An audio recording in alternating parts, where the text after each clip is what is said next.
We'll now find the ratio of 0.75 to 0.96, and then we'll simplify.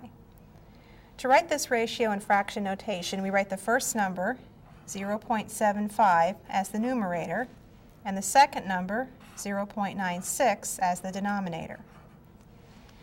In order to simplify this, we're going to multiply by 100 over 100 in order to clear the decimals. We multiply by 100 over 100, which is another form for 1. 0.75 times 100 is 75. 0.96 times 100 is 96. And now we can simplify by factoring. Factoring 75, we have 3 times 25.